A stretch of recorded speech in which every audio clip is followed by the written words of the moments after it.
Mr. Saunders? Here. Ms. Hicks? Here. Mr. Hernandez? Here. Alderman Owens? Here. Mr. Clark? Here. Chairman Harless? Here. And we have a quorum. There's copies of the agenda on the two podiums up front. If anyone would like to come forward and get a copy, please feel free to do so. There are no changes in the agenda tonight. First order of business is the approval of the minutes from the July meeting. I'm sorry, the June meeting. Are there any additions, subtractions, modifications to the minutes?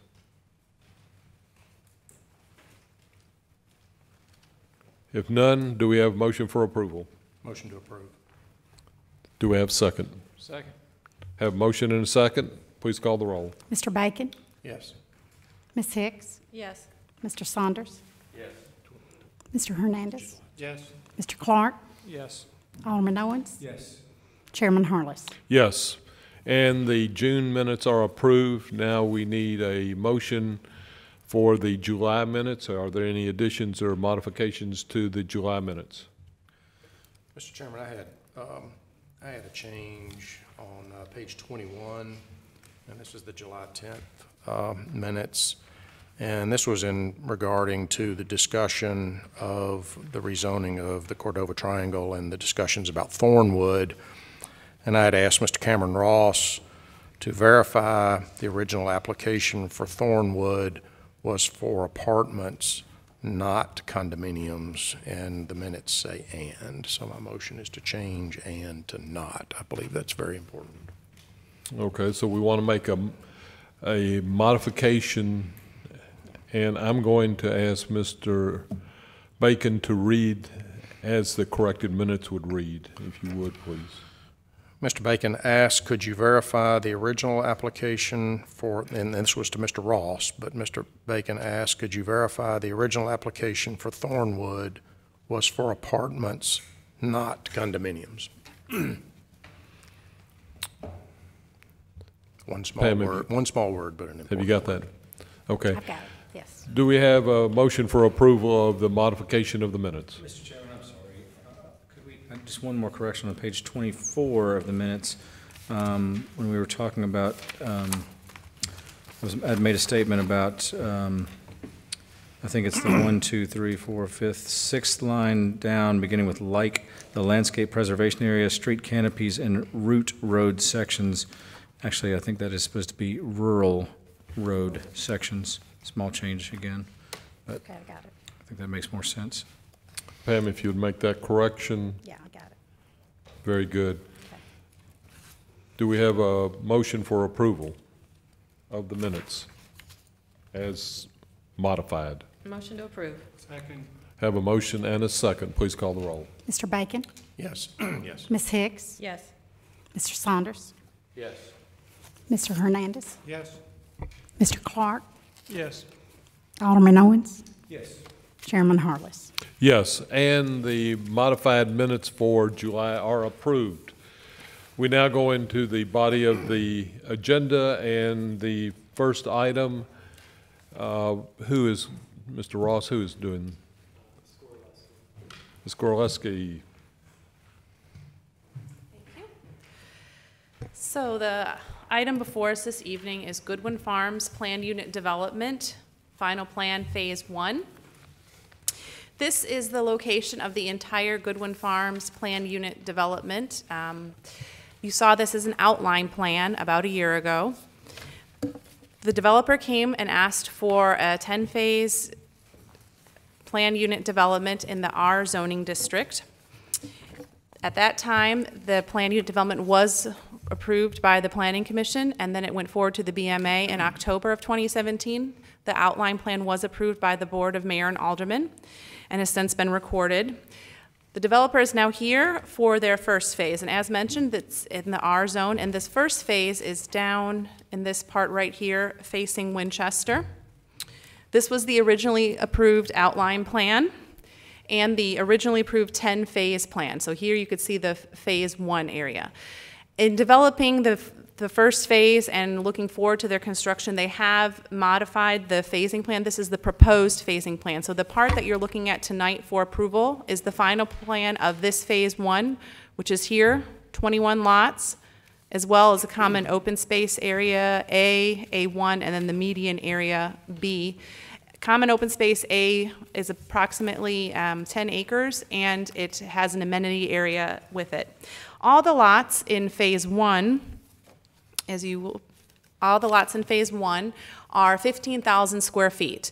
They do follow most of our requirements in terms of setbacks. There's 10-foot side yard setbacks, 25-foot rear yard setbacks. There is a little bit shorter front yard setback, 30 feet, as was approved as part of the outline plan. And then there is a 40-foot rear yard setback along Winchester. So there you can see the layout. This is flipped from the way you had seen it previously. Here's Winchester. And then entering these are the 15,000 plus square foot lots of phase 1. And here is the amenity area. This is a color scheme of the common open space amenity area. This area here will serve as the main drainage point for most of the development and future phases. They have also added a walking trail in here and a gazebo to make it something that the neighborhood can actually use and take advantage of, and not just being a drainage area as well. And here, this gives you more of an idea of the types of trees that will be planted. When we reviewed this in the subcommittee, there were discussions about the tree mitigation and how would the tree mitigation be addressed. And there is a tree mitigation plan that has been presented in the packet, and the developer has also given a tree mitigation strategy that they have presented. It was included in the packet. I will allow them to go into more detail, but to summarize briefly, what they are proposing is to keep a tally at the end of each phase, how many trees have been taken out, how many trees have been mitigated, and then moving forward, what still needs to be mitigated. The developer is suggesting after 6 phases that they reassess and then potentially pay a fee for those trees that have not yet been mitigated in the first 6 phases. So the developer is here, and they can talk about that more once I'm finished with the presentation.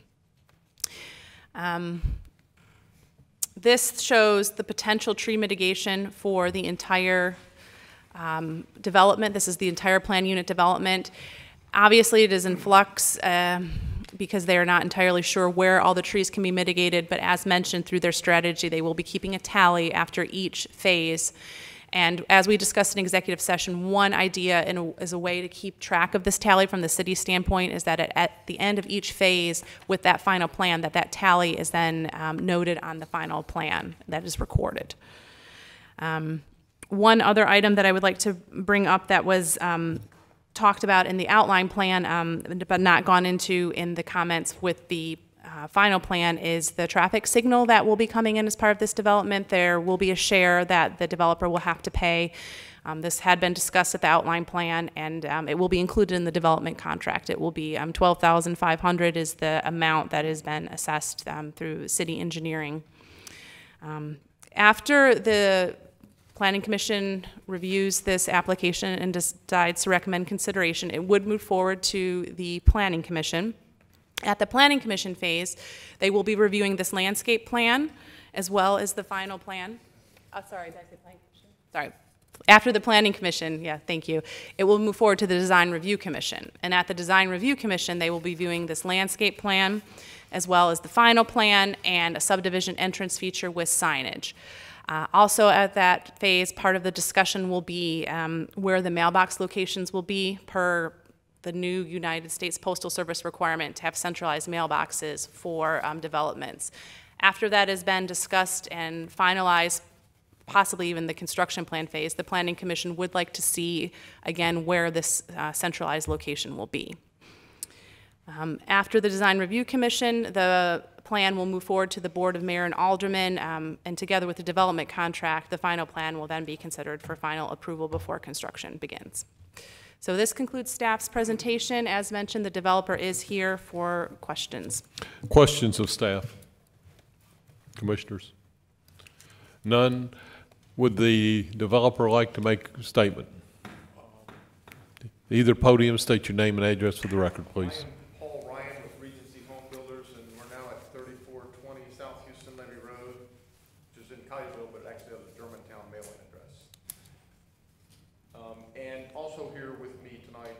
our consulting, Bob Sweeney, Cindy Reeves, and also Mike Hammond from Kimley Horn, who's our landscape architect. And as far as I know, we have no formal presentation. If we have, I haven't been told. So, but we're here really to answer questions. Any questions you might have about any of the issues we've discussed in previous meetings. So we're here to answer questions. Good. Thank you, Mr. Ryan. Commissioners, questions of the developer? Commissioner Clark? Yeah, I think the first issue that we brought up earlier is the centralized mailbox Yes. situation, which I know has kind of come on us pretty quickly. Yes. And with and we're still trying to figure it out. And if there's a waiver you can get, and if you can't get a waiver, have you looked at that and how you would address that, and where you would locate those? I've done a little bit of. I have spoken with the person in Nashville who's the local person for this. She sent me some information on it. We've looked at some, actually I've talked to some other, happened to be in a meeting with some other national developers recently, and they are doing this in other places in Atlanta and in Charlotte. I think they're doing it, and they sent me some examples of what can be done. We're still trying to get our arms around it, but I think these kiosks seem to be set up in kind of groups of 16 mailboxes at a time. And in talking with, I think Amanda Morgan is the person's name from Nashville, we don't have to have one. We were real concerned about having one with 200 lots, and so we can kind of spread them out. What she's actually asked me to do is to kind of provide some locations. She wants to approve our locations as well. So what we're going to do is come up with some system of, if this is what we have to do. And, you know, initially, I'll be honest with you, although it's evolved and I don't think this is going to be right anymore, I really thought it might be less expensive for the developer. These things, I think, are not going to, if you figure 200 lots and around 200 lots, and I think mailboxes, you might run about $250 a piece. So if you do the math, that's $50,000. I think these things theoretically could be a lot less expensive than that, but the more we talked about it, we're going to want to probably cover them. Some of the ones you see are just exposed to the elements. I think we're going to want to cover them. And so, and again, I think we might, again, if this is the way we're going to go, and it appears this is the way we're going to go, we might have 4 or 5 of these located throughout the 10 phases. And I'm just going to try to find probably areas in the common area to put these, and it may be that they're set up so they can be expandable. Maybe you put 32 boxes up and you can expand it to 64 later and things like that. I really don't know. I have some pictures. They're not horribly ugly. I think the biggest thing is there's going to be resistance from the consumer or from the buyers. I don't think they're going to like it, but Well, that's what we were kind of looking at earlier, is that you've got room in phase 1 with that big 11-acre common open space. Right. But in future phases, there's not really a place for them. And help me with my math, but if there's 16 boxes per thing and you're talking about putting 5 of them, that's only 80 boxes. And you got 250 lots. So there's going to be more than 5 locations is what I'm saying, but throughout the whole phase. Yeah, How many I'm sorry, is what was Help that me out. question? 16 times. Here's some, I'll just pass these around. I was going to show these to the landscape architect. I haven't seen them. These are, some of these things are from the United States Postal Service, and then one of them was from a vendor in Atlanta or something where they showed me how they did it. I mean, I think it can be done in a relatively attractive way that doesn't distract from the community. Again, I think we're going to have some resistance from the public, and we're just going to, I guess we'll just point the finger at the U.S. Postal Service. With one, like you've got shown in there with a roof on it and multiple boxes, then you run into a parking issue of. Right, I guess you're just going, well, right.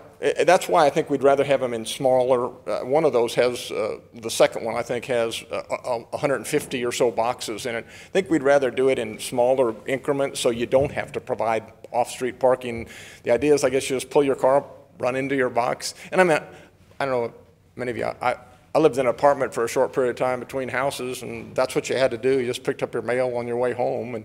But I think there's a difference when you're in a nice subdivision as opposed to an apartment project. But I mean, it's something we can do and we'll deal with. And I say we might end up with 2 in that 10-acre common area, maybe one at the south end and one towards the north end or something, ultimately to serve here eventually. But it's not going to be very convenient. You'll see these people that live in here are not going to be able, there's no place for them to really drive by and get their mail unless you put one right at the entrance. And I don't think we want to do that. So, Mr. Ryan, we're working just, on it. My thought was we would present this to the design and review. We have a meeting, a subcommittee meeting with them later this week, and meet with their full meeting later this month, and hope to have some more information to share with them then at that point. Just to comment, this is new for us, okay? You guys are somewhat of a guinea pig. We've got some concerns, you know, what are they going to look like? Is there a standard? What about maintenance of the area? Who maintains it? Parking. I think parking is a real issue, especially if you have 20 or more. I think you're going to have some sort of parking. Now, if you have parking, do you have to have a handicap parking? I don't know. Do you have to have a ramp for? You know, we're getting into some areas that we're not sure of. Right. Okay, so I think if you can work with staff on this and We'll work continue with to do so, DRC, yes. and then they're going to come back to us because we want to set a template going forward so that Right. we have something to work from. Comments, commissioners? There's also lighting and safety concerns, you know, Absolutely. those Exactly. things too. Well, you guys want it to work. I mean, You'd rather have you need it to mailboxes, I would work, assume. so- I'm sorry? You would probably prefer regular mailboxes if We you could get would a waiver. prefer regular mailboxes. I will say this, the U.S. Postal Service in their information they send out, they think these would be safer than you know, they have a lot of people get stuff stolen off their front porch. You all seen those things where people steal their packages. But I mean, FedEx and UPS still going to leave packages on your front door, I suspect. So I mean, those are still going to be there. But if you look at their, I'm not going to call it propaganda, but their PR materials with this, I think it's the greatest thing since sliced bread. But that's just one person's opinion.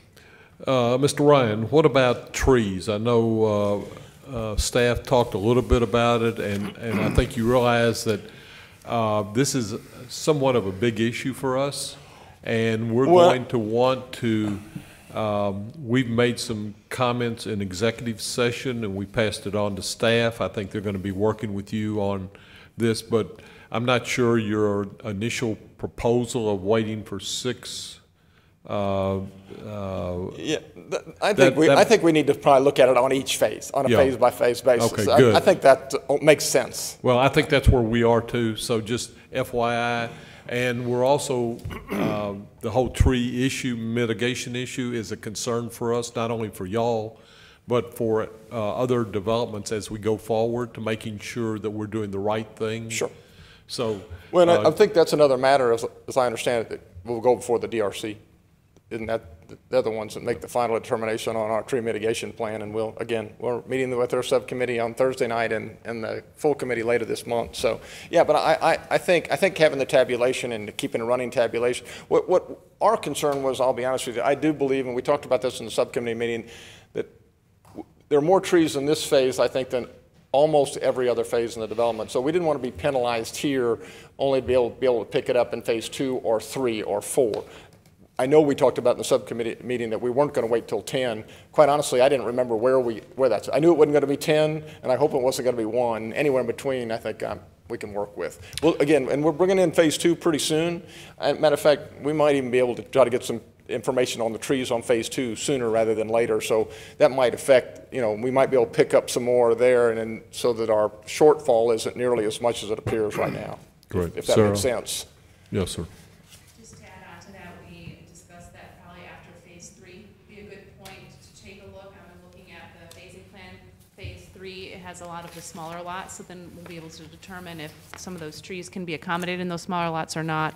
And at that point, beyond keeping a tabulation after each phase, after phase 3, determining if at that point a fee might need to be assessed for phase 1 I think or phase 3 is 3. more than reasonable time to kind of assess where we are.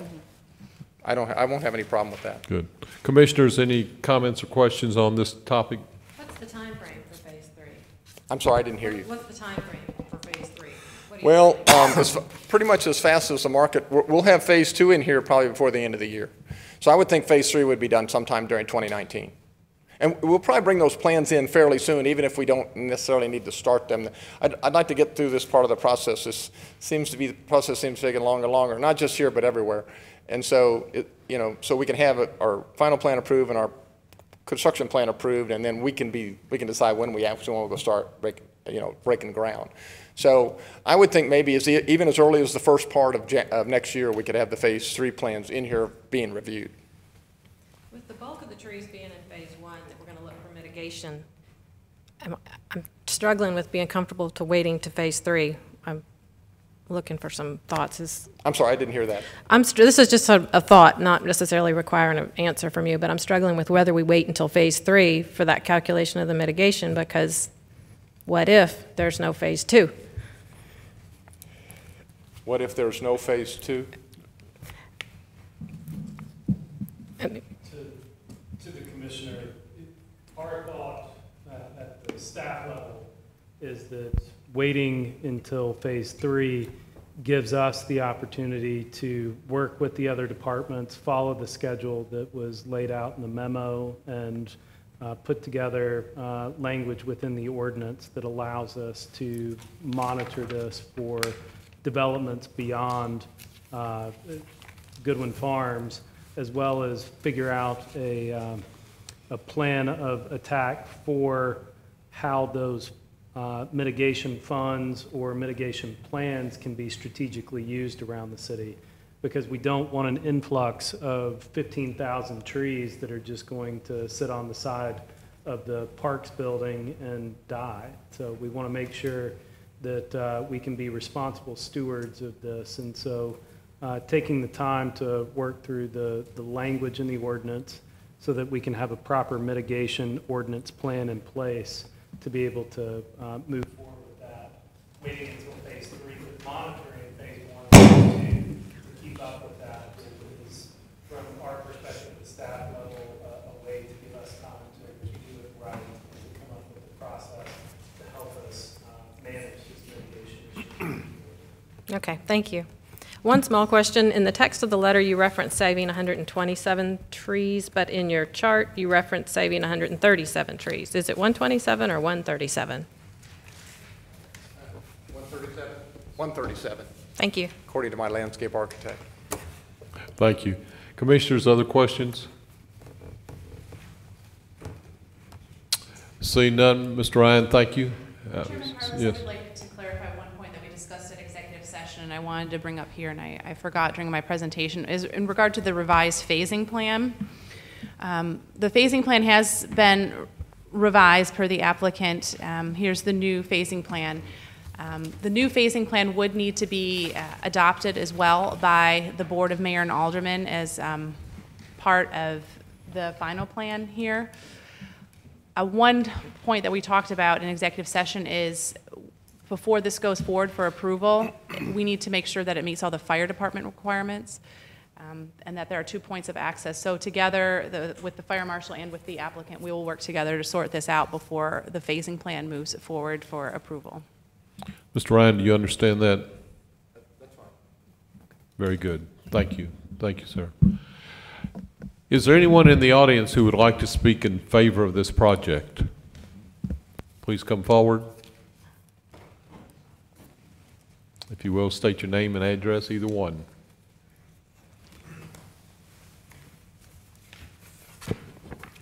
Phil Connor. I live at 3664 Crestwind, which is the street, if you're looking at the top of your screen, get my bearings right, the top of your screen, we are on the other side of that line. And actually, I'm not speaking for or against. I just have 2 questions I'd like clarified. Number one, where's the traffic light going to be? Is it going to be at the entrance to the subdivision? Because at one time, it was talked about being on Crestwind going out to Winchester. Has it been changed now? Is it, no, it's still on Crestwind. Okay. Because obviously one of our concerns was people coming from this subdivision onto our little street and having the benefit of getting out onto Winchester, which is becoming more and more dangerous all the time. And I will make a comment.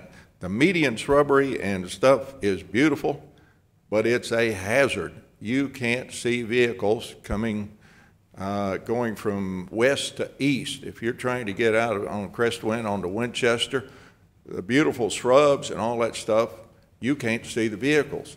At night, it's better because you can see the headlights kind of through them, but I think that's an issue. Not that they be removed, but I think they need to be cut down to a point that you can actually see cars coming down the street. So it's just something, and it has nothing to do with this probably, but it's a concern.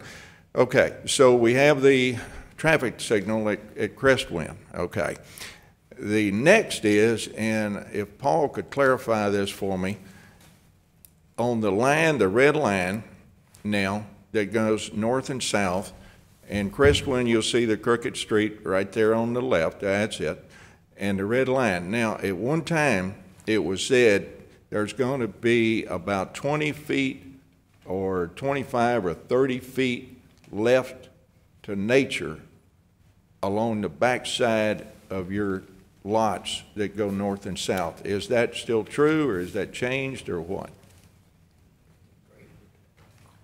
And the reason I ask that is that area, without any maintaining for the last few years, is a jungle. And it comes right up to us. And not only that, there are vines in the trees, and you know what happens when vines get up in trees? They choke the tree to death. Then, depending on which way the wind blows, they're going to fall somewhere, either on us or on them or wherever. But that's a real concern. So what I'm going to ask is, please do something along our back lines to clean it up. I understand you may want to leave the trees, and there's some pretty decent trees along there. But please do something, clean up the vines. Oh, just a second, just a second. I just want to be clear, Phil. Just a second, Mr. Oh, Ryan. I'm sorry. Mr. Connor, are you through? I'm close. Go ahead. But I'm asking, please do something to clean that area up, even if you leave the trees, but do away with the undergrowth. It's poison ivy. It's just all kinds of stuff. So we'd like to see some nature along there, but not the way it is now. Thank you. Thank you, Mr. Connor. Mr. Ryan. Yes, I just want to make sure. I didn't know whether Phil wanted me to take the trees down or not take the trees down. I just want to be clear, Phil. No. I understand. I've been told that the way we graded it, we've left that area so it could be maintained. And I would probably certainly get in there and clean out the undergrowth. That can be done. I don't know that we've necessarily designated it as a natural area or anything like that. That always leaves us a little, you never know if a tree falls, or if I don't want to be in a position of telling a homeowner they can't take trees down later. But from our standpoint, I don't want to take down any trees. It's expensive. It's not something that you do lightly. And but there is a way to get in there with some equipment and clean it up and make it look a lot better than it does. And we'll get that done. We'd probably have to do that in several lots anyway, but we'd be glad to do that. Right. Thank you, Mr. Ryan. Mr. Gwatney, would you comment on the issue of the median on Winchester? Because I think Mr. Connor brings up a good point about the safety. Yes, and thank you for bringing that to our attention. I'm making a note now to get with Public Works tomorrow to make that call and have it checked out, and if there's any pruning that needs to be done to get it done. That's a good comment, Mr. Gwatney. Thank you very much. So, you know, again, we all want to keep everybody safe. Is there anyone else in the audience who would like to speak in favor of this project? Please come forward.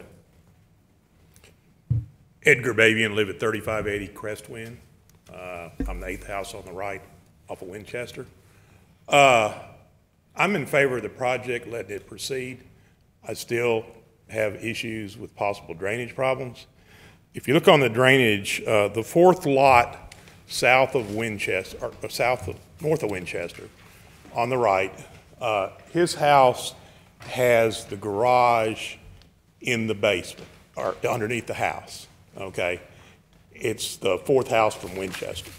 And you have a drainage pipe running underneath there that comes to the back of the 1st lot.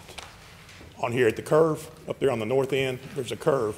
You can see a drainage inlet at the 1st lot, okay? Well, the 4th lot has the garage underneath it. If he raises these lots, I haven't seen a topo, so I don't know what it looks like. But when it rains really hard, it's within 4 inches of coming in his garage right now. The drainage pipe is only at the 1st lot. He lives 3 lots back. So if there's any kind of buildup put in these lots, it possibly could create flooding for one of our residents. And I don't want to see anybody get wet, okay? So, I mean, I know he has the best water engineer in the country, that's what I've been told, but that's to be seen. As far as also the trees in the medium, there's about 100 yards west of Crestwind. You can't see the cars coming up. Those trees need to be cut down. I mean, it's just the bottom line. They've grown and bushed out. It's very dangerous. But as far as the subdivision, we love the 15,000 square foot lots.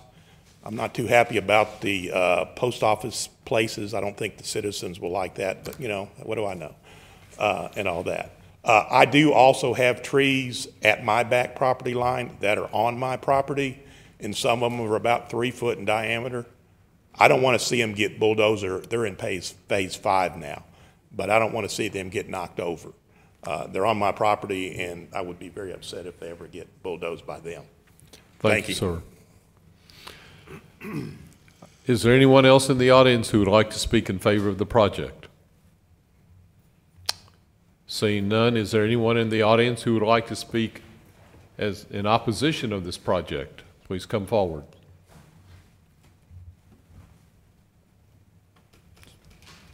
No opposition? Commissioners, do we have any further questions? No questions? Do we have a motion? Mr. Chairman, the subcommittee met on July 18, 2018, and recommended that the applicant clarify tree mitigation for this particular phase and that Planning Division staff research options within the city. The main motion tonight is to approve Goodwin Farms Planned Unit Development, PUD, Final Plan, Phase 1, 21 lots in common open space located on the north side of Winchester Road, approximately 1,000 feet east of Crestwind Drive. Subject to the board's discussion, staff's conditions, comments in the staff report, and the documents and plans filed with the application. We have a motion. Do we have a second? Second. Have a motion and a second. Please call the roll. Mr. Bacon? Mr. Chairman, I'm voting to approve. I like the layout of the subdivision. I like the layout of the lots. I really like the wet detention pond, meaning that's going to be an entry feature, a true pond and not a detention basin as you drive into the subdivision. It's one of the first things that you see actually once you enter. I think it's very well done. I'm voting to approve. Mr. Clark? I too will vote to approve and echo those same sentiments as well. I would like to see, as I mentioned earlier, the mailbox issue addressed. I know that's a DRC issue, but as far as the developer is concerned, I would love to be able to send them over here to Goodwin Farms, every development in the future, and say, go over there to Goodwin Farms and see how they did it, because they did it first class. So I'm giving you that charge with my approval here. Mr. Hernandez? Also voting in favor, yes. Ms. Hicks? I'll be voting yes. I appreciate the attention that you've given to the common open space with the lighted walks, the path, the gazebo, and some of the features you've put out there to make that a true amenity. Yes. Alderman Owens? Yes. Mr. Saunders? Yes, just also to answer Mr. Babian's question, looking at the grading plan, it appears to drop about 4 feet from the property line to the street. So hopefully that will get some drainage going that way. But once again, designs are one thing, grading is another. So, right. So I just want to let you know that it appears that they've got it going north and south at that particular property line. Most of it's going towards the fall there of about 3 feet, 4 feet. Yeah. But I'll be voting yes for mentions of the previous commissioners. Chairman Harless? I would like to thank Goodwin Farms for their diligence in meeting all the requirements that we've and hoops that we've put you through. I think as a result, it's going to be a very, very good project, and one that not only Regency will be proud of and the city will be proud of, but your neighbors to the west will be proud of. So I'd like to congratulate you on that, and I vote yes. With that, the motion is approved and phase one is approved, and now we'll go to the BMA. One last comment. I would like to thank those citizens who mentioned the safety issue on Winchester. I think we all have a obligation to bring up things about safety for the good of the neighborhood as well as the city. So I thank you very much. With that, we stand adjourned.